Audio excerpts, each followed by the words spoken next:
लेकिन प्रधानमंत्री नेहरू चाहते थे कि 1951 के बसंत तक चुनाव करवा लिया जाए। आज जब पूरा भारत 18वें लोकसभा चुनाव की तैयारियों का जश्न मना रहा है, सभी राजनीतिक दल अपनी अपनी जीत को लेकर एक दूसरे पर आरोप प्रत्यारोप लगा रहे हैं। ऐसे में यह जानना जरूरी है कि आखिर भारत में लोकसभा का पहला चुनाव कब हुआ था, उस समय चुनाव आयोग ने कौन कौन सी चुनौतियों का सामना किया था, चुनाव को लेकर आम जनता का क्या रुख था, और अंतिम प्रश्न यह है कि उस समय दुनिया में भारत के चुनाव पर क्या प्रतिक्रियाएं थी। तो आइए इतिहास के पन्नों को पलटकर बस कुछ मिनटों में समझते हैं संपूर्ण कहानी को। दरअसल जब वर्ष 1947 में भारत आजाद हुआ, तब पहले प्रधानमंत्री बने पंडित जवाहरलाल नेहरू के सामने कई चुनौतियां थीं।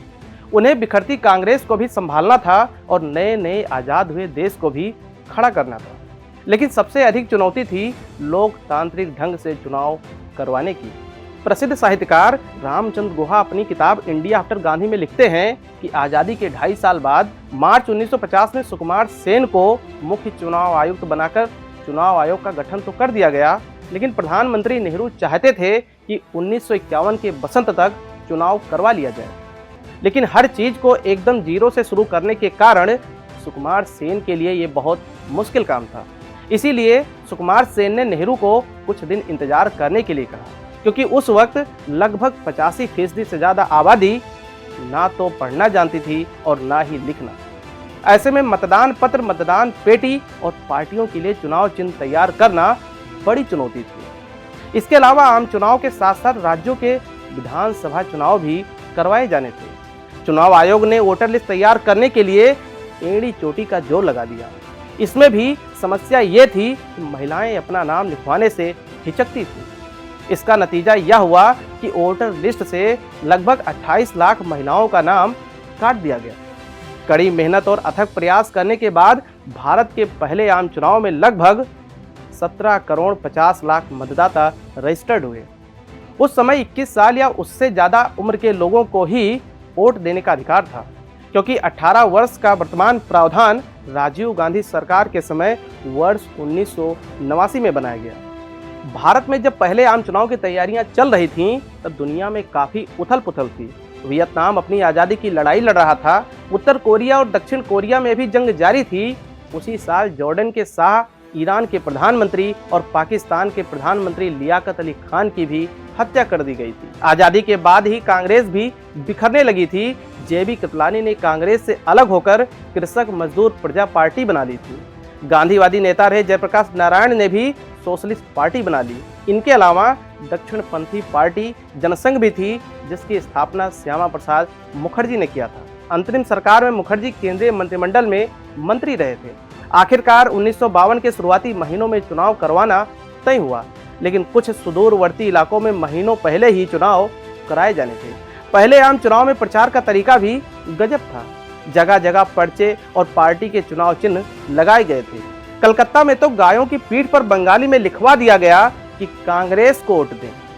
चाहे वामपंथी पार्टियां हो या दक्षिणपंथी, सभी के निशाने पर नेहरू और कांग्रेस ही थे। नेहरू उस वक्त चारों ओर से घिरे थे। विरोधी पार्टियां तो उन पर हमला कर ही रही थीं। पश्चिमी और पूर्वी पाकिस्तान से आए शरणार्थियों का गुस्सा भी नेहरू को सहना पड़ रहा था। दक्षिण में आंध्र प्रदेश के लोग और उत्तर में सिख समुदाय नाराज था। कश्मीर समस्या भी जस की तस बनी हुई थी। तमाम चुनौतियों, विरोधियों के हमले और पार्टी के असंतुष्ट नेताओं को जवाब देने के लिए जवाहरलाल नेहरू ने 30 सितंबर 1951 को लुधियाना से चुनावी बिगुल फूंका। नेहरू ने अपने पहले भाषण में सांप्रदायिकता के खिलाफ आर पार की लड़ाई छेड़ने का आह्वान किया।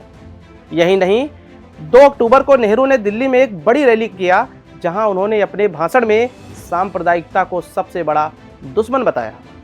बंबई में उन्होंने जनता को याद दिलाया कि कांग्रेस को वोट देने का मतलब विदेश नीति में गुट निरपेक्षता को बढ़ावा देना है। अंबाला में उन्होंने महिलाओं से तो पर्दा प्रथा त्यागने की भी अपील की।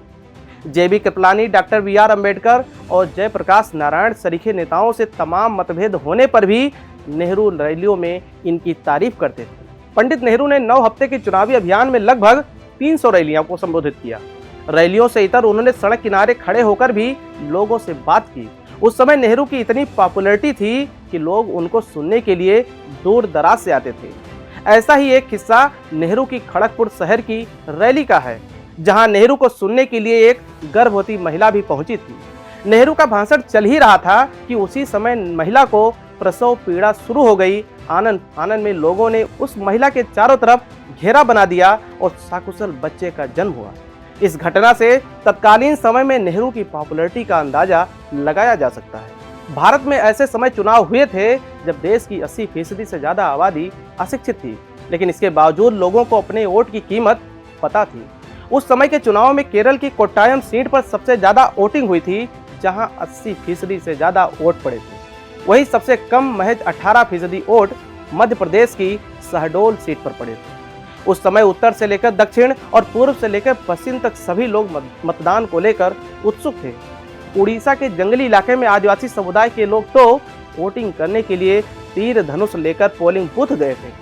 ग्रामीण महाराष्ट्र में एक ऐसी भी घटना घटी जब 90 साल के बुजुर्ग ने विधानसभा के लिए तो वोट डाल दिया था, लेकिन लोकसभा चुनाव के लिए वोट डालने से पहले ही उनकी मौत हो गई थी। लोकतंत्र की एक यादगार तस्वीर ये भी थी कि हैदराबाद में सबसे पहला वोट वहां के निजाम ने डाला था। वर्ष 1952 की फरवरी के आखिरी तक देश भर में वोटिंग की प्रक्रिया में लगभग 60% वोटर्स ने अपने मताधिकार का इस्तेमाल किया था, जिसमें कांग्रेस आराम से जीत गई थी। कांग्रेस को संसद की 489 में से 364 सीटों पर जीत मिली, जबकि विधानसभा की 3280 सीटों में से 2247 पर कांग्रेस प्रत्याशियों को जीत मिली। उस वक्त कांग्रेस और नेहरू की इतनी बड़ी लहर होने के बावजूद 28 मंत्री चुनाव हार गए थे, जिनमें जय नारायण व्यास और मोरारजी देसाई जैसे बड़े नेता शामिल थे। इस चुनाव को लेकर पूरी दुनिया हैरान थी कि एक नए नवेले और कथित रूप से कमजोर मुल्क में इस तरह से चुनाव संपन्न हो गया, क्योंकि चुनाव से पहले मुख्य चुनाव आयुक्त सुकुमार सेन ने कहा था कि हिंदुस्तान मानव जाति के इतिहास में सबसे बड़ा लोकतांत्रिक प्रयोग करने जा रहा है। तब से लेकर अब तक भारत में कई बार राजनीतिक उथल पुथल होने के बाद भी देश का लोकतंत्र परिपक्व बना हुआ है।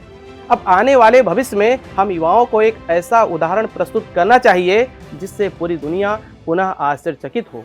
इस शुभेच्छा के साथ अपनी वाणी को विराम देता हूं कि आप लोग अधिक से अधिक संख्या में मतदान करके लोकतंत्र को जीवंत बनाएंगे। नमस्कार।